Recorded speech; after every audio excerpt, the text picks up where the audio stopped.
بسم اللہ الرحمن الرحیم۔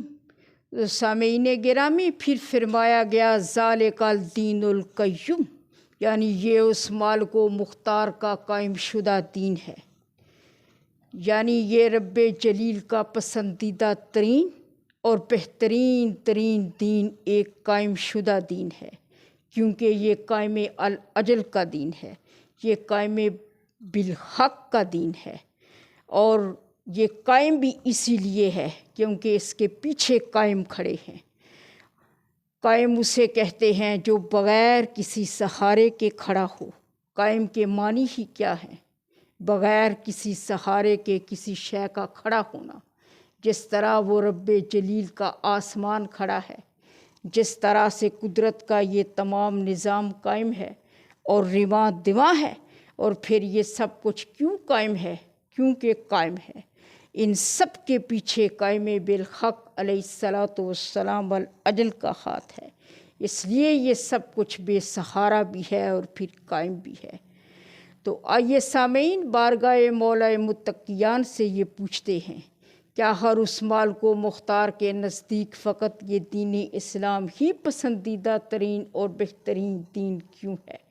تو پتہ چلتا ہے کہ بطول العذرا کی حویلی کے اندر امیر حق جیسی ہستی، پھر امیر حق کی گودی میں وہ بچہ موجود ہے جو آسمان سے اترتی تحریر پڑھ کر سناتا ہے۔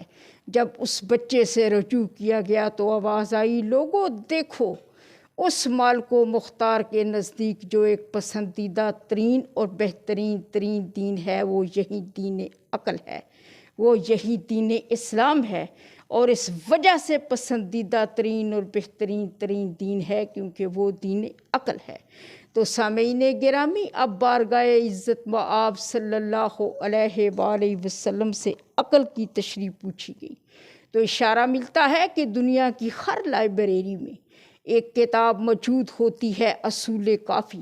اصول کافی کا پہلا باب ہے الکتاب العقل والجہل، جس میں عقل اور جہالت سے متعلق تفصیل سے بتایا گیا ہے۔ اس میں ایک واقعہ رقم ہے جس کو پڑھنے سے پتہ چلتا ہے کہ عقل کہاں ہے اور جہالت کہاں ہے۔ ایک روز سرکار بہلول دانا دریا کے کنارے پر بیٹھ کر ایک چھوٹا سا گڑھا کھود رہے تھے، جسے پنجابی میں ٹووا کہتے ہیں، تو پاس سے اس لانتی ملعون کا گزر ہوا جسے تاریخ میں ہارون الرشید کہا جاتا ہے۔ اس نے رک کر پوچھا، ارے یہ کیا کر رہے ہو؟ آواز آئی کہ یہ گڑھا کھود رہا ہوں تاکہ دریا کا پانی تھوڑا تھوڑا کر کے اس میں سمو سکوں۔ یہ سن کر وہ لانتی ٹھاٹھے مار کر ہنسا اور کہنے لگا، میں سنتا تھا اپنے حواریوں سے، بھئی تو دیوانہ ہے، تو پاگل ہے، مگر آج تو مجھے یقین ہو گیا کہ تو واقعہ ہی پاگل ہے۔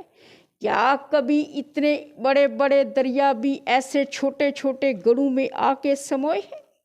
یہ سن کر بہلول دانا نے سر اٹھایا اور دشمن کی آنکھوں میں آنکھیں ڈال کر فرمایا، او دشمن خدا، اگر تو یہاں تک سمجھ گیا ہے کہ یہ بڑے بڑے دریا ایسے چھوٹے چھوٹے گڑھوں میں نہیں سمو سکتے، تو پھر آگے بھی سن۔ کیا تیری اتنی سی کھوپڑی میں وہ میرے اتنے بڑے مولائے متقیان، مولائے عالمیان اور مولائے لولاک سما سکتے ہیں؟ تو سامعین گرامی، کیونکہ یہ دین عقل ہے اور یہ مجلس عقل ہے، اور بے شک یہ دونوں چیزیں آئین عقل چل رہی ہیں، مگر ملا اسے بامطابق عقل چلنے نہیں دیتا۔ یہی وجہ ہے کہ لوگ قرآن حق تو پڑھتے ہیں مگر صلوات بر محمد و آل محمد نہیں پڑھتے۔ لوگ سورۃ احزاب تو پڑھتے ہیں مگر غزوہ خندق نہیں پڑھتے۔ لوگ آیت تطہیر تو پڑھتے ہیں مگر حدیث کسا نہیں پڑھتے۔ لوگ سورہ برات تو پڑھتے ہیں مگر دشمن بطول العذرا کی پہچان نہیں کرتے اور اس پر تبرہ نہیں ڈالتے۔ لوگ آیہ غدیر تو پڑھتے ہیں مگر من کنت مولا فہذا علی مولا نہیں پڑھتے۔ لوگ آیہ ولایت تو پڑھتے ہیں مگر علی ولی اللہ نہیں پڑھتے۔